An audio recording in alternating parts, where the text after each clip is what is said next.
The campaign in Malaya, as I mentioned, was essentially a platoon commanders and platoon sergeants' war.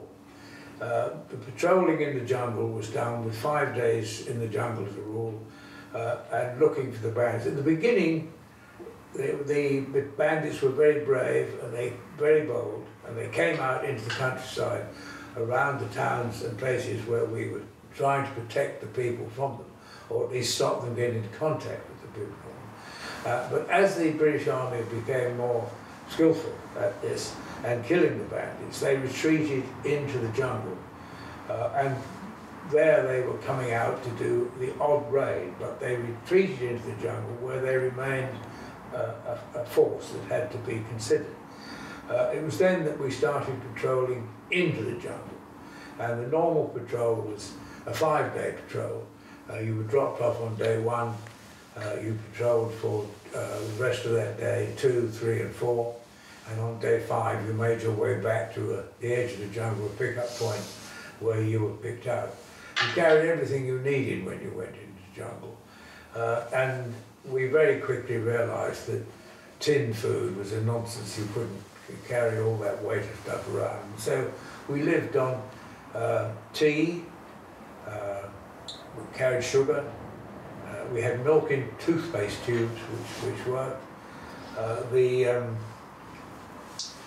For food, we ate rice, curry powder, and bully beef. And the normal thing was that every soldier, if you were going in for 5 days, you had a good meal before you went in. On the second day, you ate one of your tins of bully beef with your mate.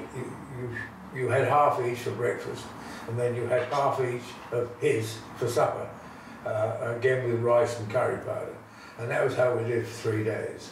And then on the 5th day, you came out and went back and showered, cleaned everything up, and usually went out and had a night out in Kuala Lumpur. But the patrols and ambushes around the edge of the jungle were the time when the bandits were really being put on their back foot.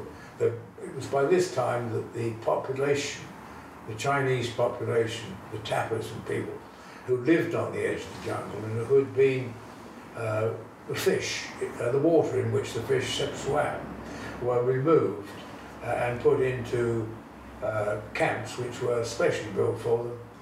They were taken in there. They had wooden huts, with prefabricated huts waiting for them to put up. There was water and electricity, and their access and their exit was controlled. Many of those towns remain today in Kuala Lumpur.